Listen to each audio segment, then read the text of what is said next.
Olá, meus amigos, amigas, internautas, sejam todos bem-vindos. Nós vamos dar continuidade ao estudo desse livro,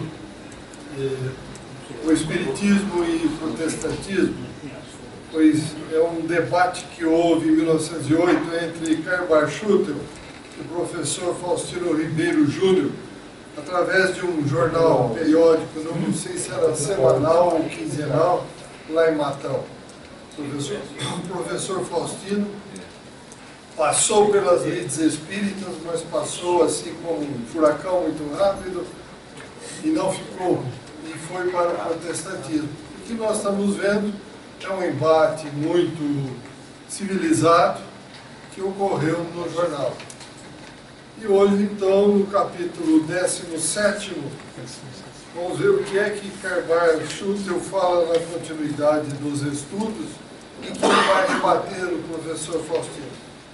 Ele diz o seguinte, capítulo 17, ele cita o Atos dos Apóstolos, capítulo 2, versículo 22, escrito por Pedro. Ele cita especificamente: Israelitas, ouvi o que vou dizer-vos. Jesus Nazareno foi um homem a quem Deus tornou célebre entre vós, pelas maravilhas, prodígios e milagres, que por seu intermédio fez no meio de vós. Um pequeno ressalvo aqui neste versículo. Ele fala em milagre. Por que milagre?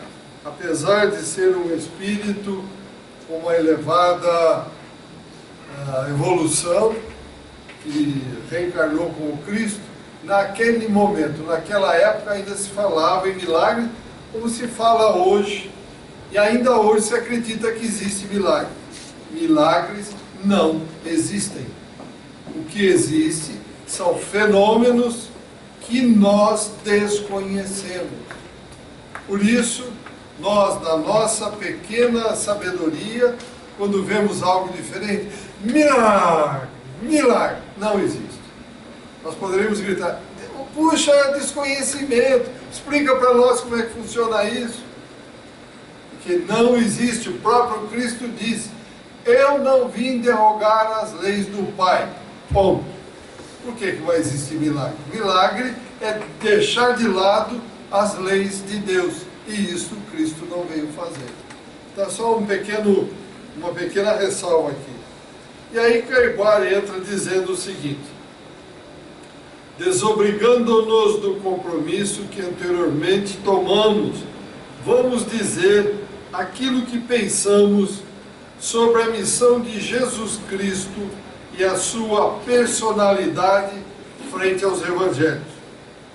Antes de tudo, porém, devo confessar a nossa surpresa, diz Karl Barth Schutel, em face da afirmação do professor Faustino, dizendo que o Espiritismo, aspas, o Espiritismo nega a natureza humana de Cristo quanto à carne, e que Jesus não foi para o Espiritismo mais do que um revelador, um iluminado, sem natureza humana, uma aparição com corpo fluídico.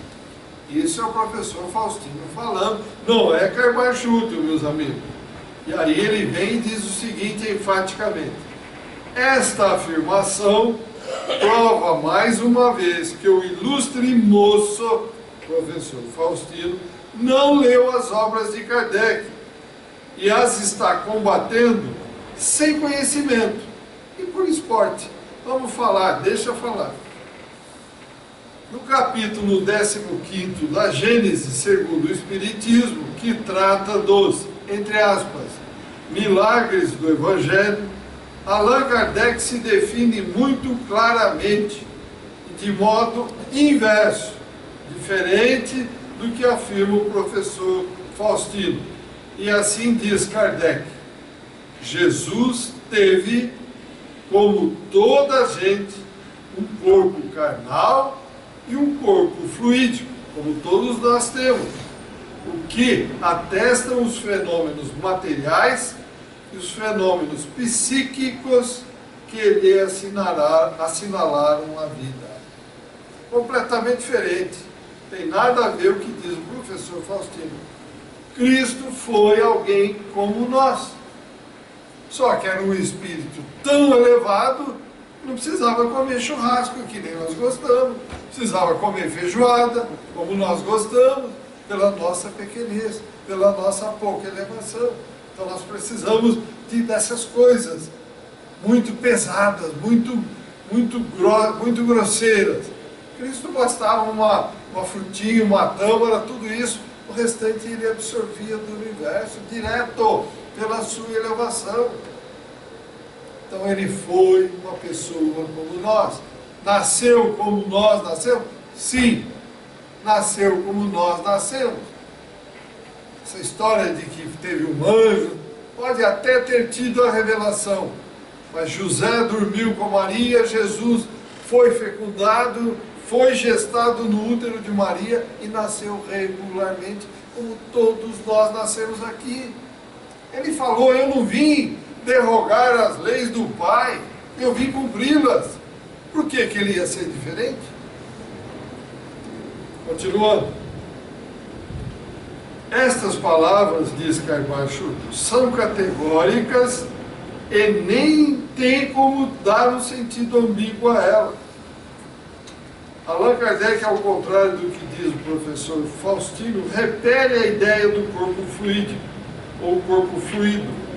Na questão 67 do mesmo capítulo, ele diz sobre essa teoria do corpo fluídico, ou fluido, porque na época do que começou o Espiritismo, a partir de 1857, houve uma corrente que abraçou essa ideia de que o corpo do Cristo não era carnal, mas era um corpo fluídico.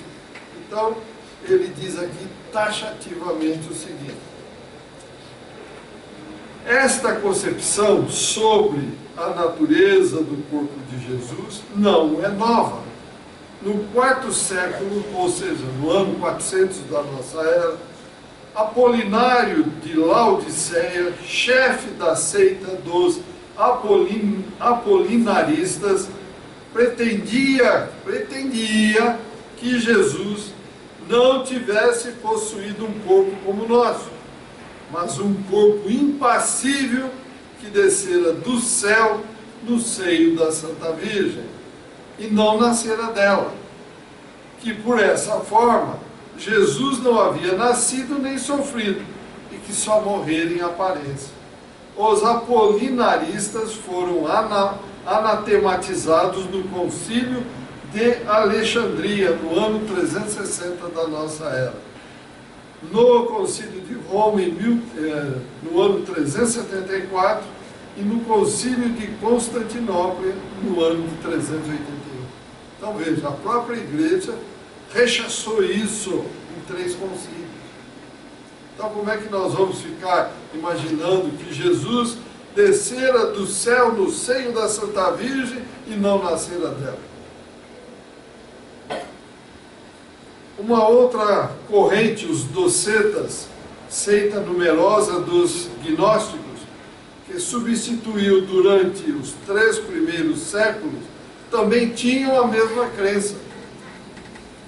Estendendo-se em considerações sobre esse modo de ver, Allan Kardec diz mais adiante: se Jesus estivesse durante a vida toda, na sua vida, nas condições de seres fluídicos, não teria sentido a dor, nem nenhuma das necessidades corporais. Supor que assim foi é tirar-lhe todo o mérito da vida de privações e sofrimentos que escolheu para exemplo de resignação. Nós, humanos, somos especialistas em querer reinventar a roda, não é, Agostinho? Querer fazer ela quadradinha e imaginar que ela vai girar redonda. Ficamos inventando essas bobagens. Quando na realidade nós temos é que arregaçar a manga, meus amigos, e trabalhar mais em prol do próximo. É isso que nós temos que fazer. Aquilo que o próprio Cristo disse: amor a Deus e amor ao próximo. Vamos nos ajudar, Vamos fazer essa escola Terra, esse planeta querido, se transformar num planeta de paz, de amor, de harmonia, de equilíbrio, e não ficar criando dissensões, ficar criando lutas fraternas aí que não levam a nada, só nos atrapalham. Se a gente volta na história, a gente fica cansado de tanto ver a repetição das mesmas coisas. É sempre mais do mesmo. É impressionante, não é isso, Lucas? Quantas vezes você falou em política, que é isso, que é aquilo? Está tudo aí. E o outro, e não sei o quê. Está tudo aí, está aí, está aí. É impressionante, gente. Era para nós termos armamentos para destruição em massa? Para que isso? Eu vou soltar uma bomba de hidrogênio lá na Europa ou na Ásia e aqui eu vou ficar numa boa. Só um idiota para pensar assim mesmo. O planeta é independente, não é tudo interligado. Então só um idiota vai pensar isso. Para que eu vou fazer isso? Só pode ser idiota para pensar nisso. Quantos idiotas não tem? Não tiveram, não tem e ainda terão no planeta, né? E o pior, exercendo poder. Esse é o grande medo, exercendo poder. De repente pode chegar lá e apertar um botão, aí a coisa fica séria, né? Se tudo no Cristo só era aparência, como esses docetas e os apolinaristas pretendiam, todos os atos da vida de Jesus, o anúncio reiterado de sua morte, a cena dolorosa do Jardim das Oliveiras, a súplica a Deus para afastar de seus lábios o cálice, a sua paixão, a agonia, tudo, até o último grito. No momento de entregar o Espírito, não teria passado então de um simulacro para enganar quanto à sua natureza e fazer crer no sacrifício ilusório da sua vida, fazer tudo isso numa simples comédia, indigna de qualquer homem de bem, e com maior razão de um ser tão superior. Em uma palavra, ele teria abusado da boa-fé dos seus contemporâneos e da posteridade. Quer dizer, repito, gente, sem querer ofender ninguém, só idiota para pensar coisas desse jeito mesmo. Ou eu estou falando bobagem? Desculpe. Porque não é possível um indivíduo, um ser como Cristo, o Espírito elevadíssimo, demorou 4.000 anos para poder se preparar para chegar até aqui, devido à sua alta elevação e evolução, veio aqui só para fazer de conta, simulacro. Gente, é pensar muito pequeno, é pensar como o ser humano pensa, que está num planetinha de segunda categoria, abençoado, lindo, mas que ainda é de segunda categoria, provas e expiações, achando que é o dono da verdade. Não podemos pensar assim, não, nós temos que estar abertos às verdades do universo, meus amigos e amigas. Ver essa coisa fantástica. Quem aceitaria de nós aqui passar por uma experiência dessa do Cristo? Quem de nós? Nenhum. Nenhum de nós estaríamos prontos para isso. Alguma pergunta, algum comentário? Então vamos em frente. Essas são as consequências lógicas desse sistema. Consequências que não são admissíveis, porque isso seria rebaixar o Cristo moralmente ao invés de elevá-lo.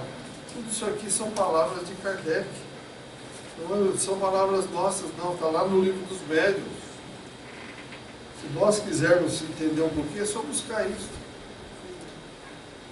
Não é preciso prosseguir agora, diz Caibachut, mais sobre este assunto, que o professor Faustino lembrou com certeza, para restabelecer o método de confusão entre os leitores e não os deixar raciocinar sobre o arcaico dogma do catolicismo abraçado pelo protestantismo. Qual é esse dogma? A Santíssima Trindade. Pai, Filho e Espírito Santo.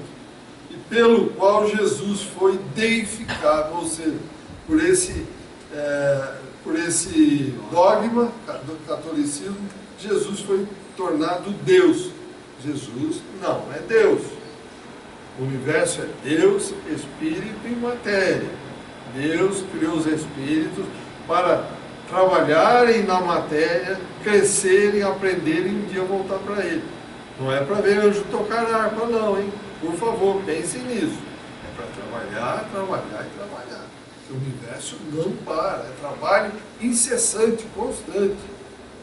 Então Jesus é o nosso irmão mais velho. Quando a Terra foi criada, que ele recebeu a nuvem de gases incandescentes, Jesus já tinha bilhões, trilhões, não temos a mínima ideia. Então, continuando. Este ponto sobre o qual tanto se batem os protestantes como os católicos é que merece maior atenção de todos, pois caracteriza muito bem a escravidão em que o romanismo e o protestantismo mantêm os seus adeptos, ensinando-lhes doutrinas que nada mais são senão preceitos humanos. Preceitos humanos. Olha só, meus amigos, não tem nada de coisas vindas de Deus, preceitos humanos. De fato, embora o sectarismo faça questão fechada da deificação de Jesus, o Espiritismo não sanciona este artigo de fé, porque o próprio fundador do cristianismo, Jesus, afirmou muitas vezes ter vindo ao mundo exclusivamente como mestre, como advogado entre os homens e Deus, como mensageiro de Deus, como filho de Deus, não dando lugar para falsas interpretações a seu respeito. Quer dizer, não deixou nenhuma dúvida, mas mesmo assim se criou a bobagem, se inventou isso. Vocês percebem como nós somos? Continuando. Jesus é o varão puro e perfeito, santo e sacro, o verdadeiro embaixador divino que veio transmitir à terra a mensagem do céu, cuja missão cumpriu de modo admirável pela palavra, pelos fatos e pelo exemplo. Por que ele fez tudo isso?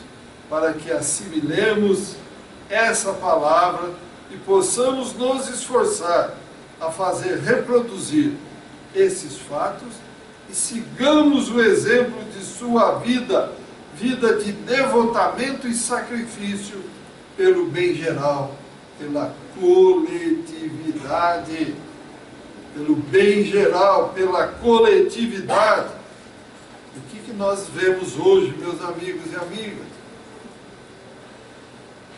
Bem geral e a coletividade é o bem individual e eu mesmo, eu e a minha turma. É isso, Benito?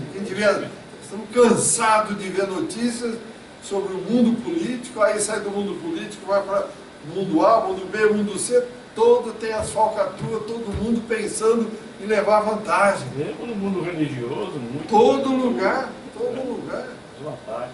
É impressionante as vantagens da terra, materiais. Como eu brinco sempre. Em vários enterros que eu fui, eu nunca vi gavetinha em caixão. Nunca vi cofre forte no caixão. Não adianta, ninguém leva nada. Fica guardado no apartamento. Fica guardado no apartamento. Mas depois vão roubar e descobrir, não é verdade? Aí os herdeiros vão brigar. Vão fazer a festa. É uma coisa séria. Os herdeiros vão fazer a festa. Esse é o problema. Nós temos que ter sucessores, não herdeiros. Herdeiros estão pensando na herança. Sucessores vão dar continuidade naquilo que estamos construindo. Jesus é, na verdade, o Filho de Deus. Passemos ligeiramente à vista dos evangelhos. Para Jesus ser o próprio Deus, como pensam os católicos, os protestantes e romanos, ele não diria: eu não vim de moto próprio, quer dizer, eu não vim de própria vontade, mas foi Deus que me enviou. Estou convosco por algum tempo e vou para aquele que me enviou. Quem me recebe, recebe aquele que me enviou, porque o que for o menor dentre vós é o maior. Eu não falo de mim mesmo, pois meu Pai que me enviou é quem me prescreveu o que devo dizer e como devo falar. Isso tudo está nos evangelhos. Não estou nem citando, mas estão nos evangelhos. E continua: minha doutrina não é minha, mas sim daquele que me enviou. Quando será o dia, ninguém sabe, nem mesmo os anjos que estão nos céus, nem mesmo o Filho, mas tão somente o Pai. Por mim mesmo nada posso fazer, julgo conforme entendo, e meu juízo é justo, porque não me levo pela minha vontade, mas pela daquele que me enviou. Veja, ele não fala por ele nunca: quereis dar-me a morte, porque vos tenho dito a verdade que aprendi de Deus, o que nunca fez Abraão. Se me amasseis, regozijar-vos-ieis de me verdes ausente para ir a meu Pai, porque meu Pai é maior do que eu. É claro, como é que nós vamos falar que ele é Deus? Aqui deixou claro. Desde que Jesus diz categoricamente que não veio por vontade própria, que volta para aquele que o enviou, que não fala por si mesmo, que a doutrina não é dele. Finalmente, quem diz ter um Pai único, que sabe o dia e a hora da realização das grandes coisas, claro está que ele não é esse Pai, porque ninguém pode ser pai de si mesmo. Interessante que ele sempre deixou claro essa distância. Ele era o espírito elevadíssimo, claro. Mas ele sempre deixou claro a distância entre ele e o Deus. Pai, não tem dúvida. E aqui a submissão dele para o Pai, que é o exemplo. Ele pegou tudo que já tinha de leis aqui e falou: amem a Deus e amem o próximo como si mesmo. Pronto. Nisso está contida todas as leis. E o que nós fizemos, Pedro? Engraçado que ele falou: eu e o Pai somos um. pensam igual. Pensem igual. Por quê? Lembremos, Deus nos criou simples, sem sabedoria, fragmento espiritual, para passar por todas as experiências possíveis, existentes no universo. Já passamos do reino mineral, do vegetal, do animal. Estamos hoje estagiando no hominal. Amanhã estagiaremos no angelical. Depois no arcangelical e um dia voltaremos a Deus. Espíritos elevados. Mas seremos Deus? Não. Não. Estaremos próximo a Ele, pronto para auxiliar nas tarefas que Ele nos indicar, sejam quais forem.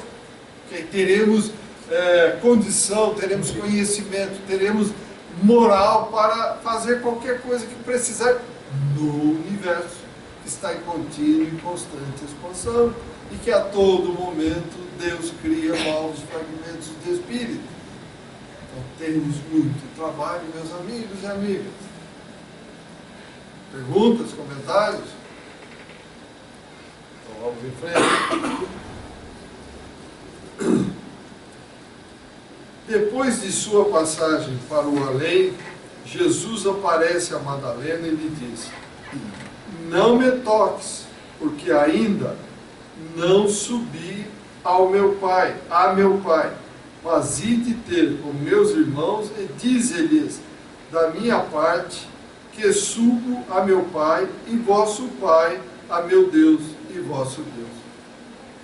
Sempre, ele nunca diz dele só, nós, todo mundo. Em sua aparição aos apóstolos, ele diz: vós sois testemunhas dessas coisas, e vou enviar-vos o dom de meu Pai, que prometido vos foi.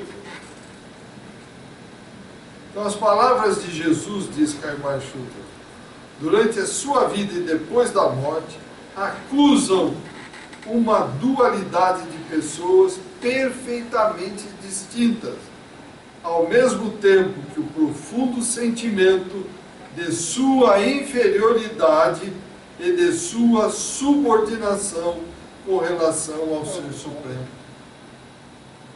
Sua insistência em afirmá-lo espontaneamente, sem que fosse a isso constrangido ou provocado por quem quer que seja, parece ter por fim protestar antecipadamente contra o papel que ele previa quererem um dia lhe emprestar. Então veja, Jesus tinha condição de que isso ia acontecer? Tinha. Jesus de próprio punho escreveu alguma coisa? Não. Por que ele não fez isso? Imagine se tivéssemos um papel escrito por Jesus. Quanto iria no leilão isso? Quanto valeria? Estaríamos preocupados no leilão e não em colocar aquilo em prática. Por isso ele não deixou absolutamente ele nada escrito. Imagine a fortuna que valeria. Nós, humanos, só pensaríamos em dinheiro. Então ele não deixou nada escrito. Acho que não daria. Não seria. Então, mas você vê, ele já sabia, por isso ele já tinha conhecimento. Por isso que ele sempre bateu.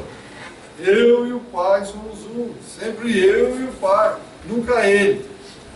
Eu vim, eu mando, eu faço. Nunca. Nunca. Então nós precisamos analisar as coisas com muito critério, meus amigos. Parar, pensar.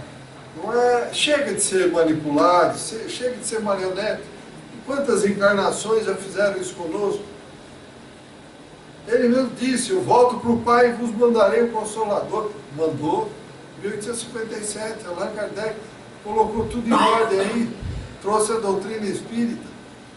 Quantos ainda de nós queremos viver naquela vidinha anterior parada, sem pensar, sendo, como diz, vaca de presépio, só banana na cabeça? Não, gente, pelo amor de Deus, cada um de nós temos a nossa individualidade. Nós vamos responder direto ao Pai. Não vai ter ninguém lá do nosso lado na hora que estivermos julgando nós mesmos, julgando a nossa consciência. Então por que nós vamos nos deixar ser manipulados? Se eu errar, eu errei porque eu não tive ideia, não tive condição de entender aquilo, mas procurei entender. Agora, ser manipulado como sempre fomos, chega, chega. Não temos mais condição, não devemos mais aceitar em nenhuma instância. Nada. Temos que questionar. Está contra a paz, a lógica, a harmonia, o equilíbrio do universo? Deixa de lado. É coisa do homem. Porque o homem é louco para quebrar toda essa paz, essa harmonia, esse equilíbrio. E essa lógica. Comentários, perguntas? Vamos lá, meus amigos. Vamos agitar agora um pouquinho. Nada? Nenhuma pergunta? Todo mundo entendeu tudo? Que coisa boa, gente!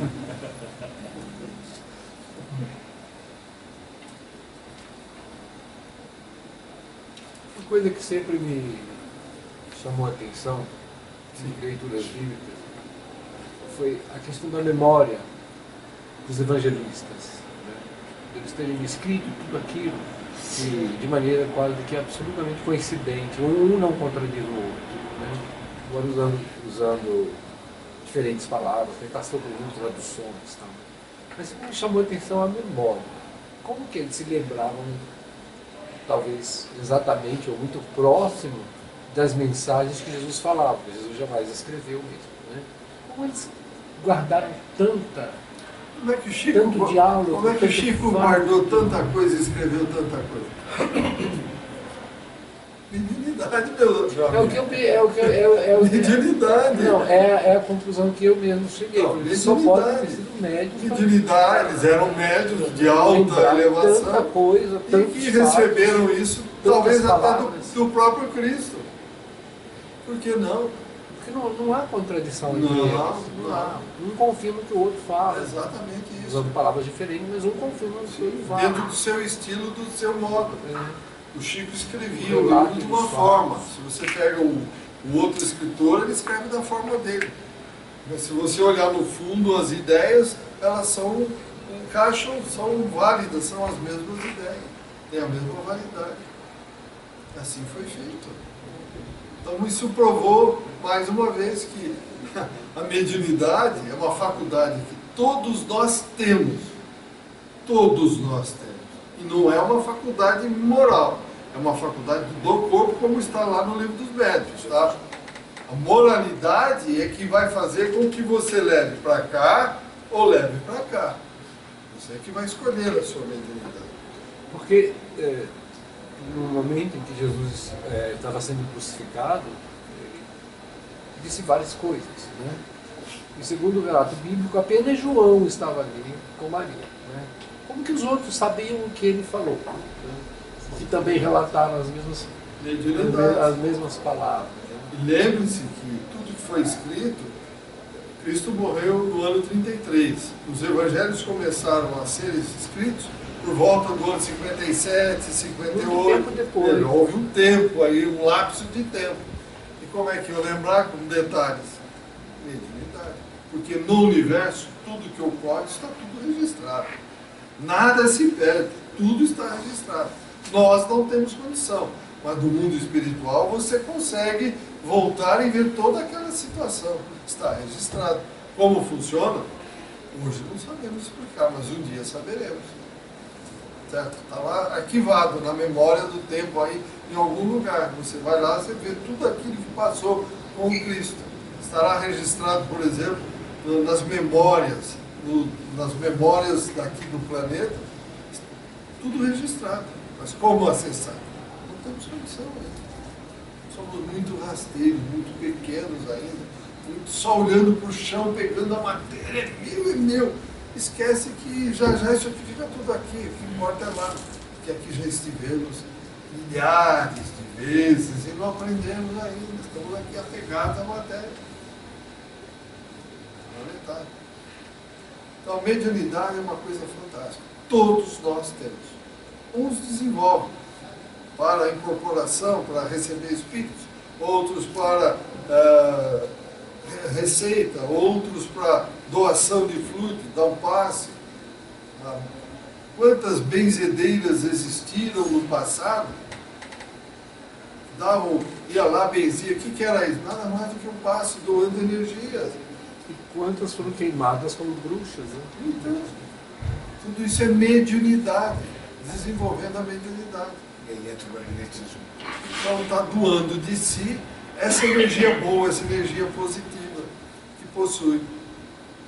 Que é só dela? Não. Se você é bom, você capta do universo e vai repassando. Quanto mais você doar em prol do próximo, mais você recebe.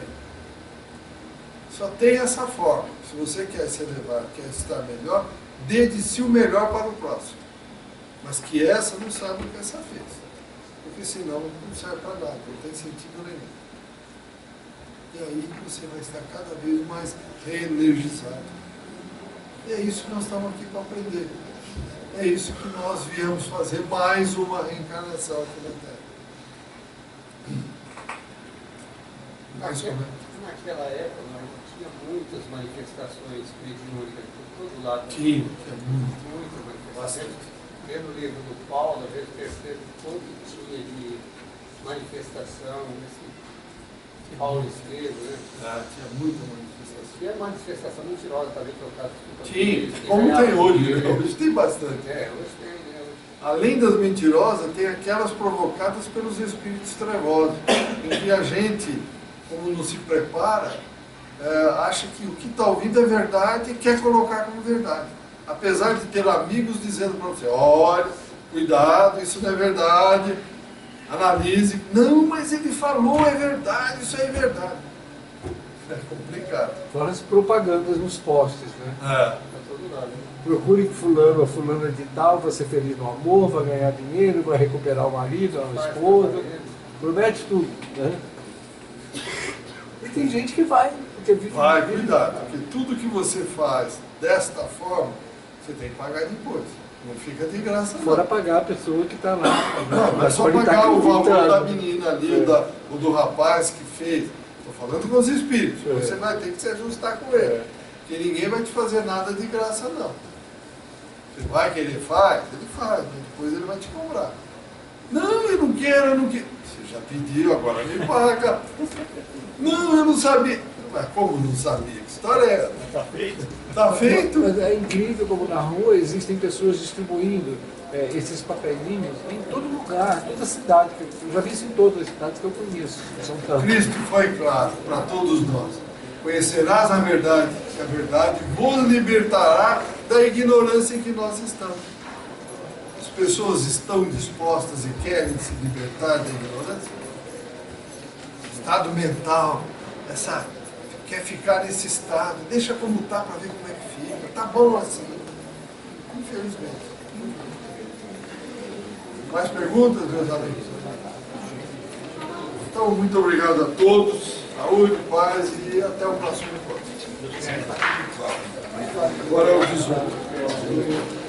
Está tudo misturado. Não, fica bem.